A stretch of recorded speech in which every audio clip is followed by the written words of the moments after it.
I am Superman's cousin, a survivor of the long-dead planet Krypton. 24 years ago, as our world faced its end, my parents launched me toward Earth to protect my infant cousin, Kal-El. But the shockwave from the explosion knocked my pod into the Phantom Zone. By the time I finally touched down on Earth, the baby I was meant to guard had already grown into the world's greatest hero, while I was still just the young girl who had left Krypton. Kal found me among the wreckage and placed me in the care of the Danverses. I know I'm not your mom's sweetheart, but you're safe here. For the next 12 years, I kept my powers under wraps. I worked as an assistant to the media mogul Cat Grant, trying my best to live a normal life. I dealt with the headaches of a demanding boss and looked forward to the simplicity of an ordinary date. But during one of those dates, a news report caught my eye. My sister's flight was in the middle of a mid-air emergency. My heart skipped a beat. I bolted out of the restaurant, using my X-ray vision to pierce through the skyline until I spotted the plane. It was struggling to stay airborne.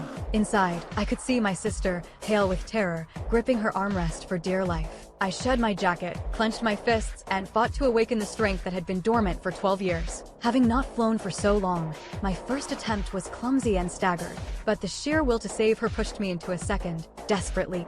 This time, I broke through the air resistance and streaked across the night sky like a blur. One of the engines exploded into a ball of fire. My sister looked out the window, her eyes filled with hopeless despair. She never could have imagined that the little sister she had spent years protecting, the one she constantly warned to stay hidden, was currently holding the entire aircraft up with her bare hands. Realizing she had spotted me, I quickly ducked my head to hide my identity before flying beneath the fuselage to stabilize its course. Suddenly, a massive bridge loomed directly in our path. There wasn't enough time to pull the nose up, so I used every ounce of my strength to tilt the aircraft 90 degrees, threading it through the gaps in the bridge's suspension cables.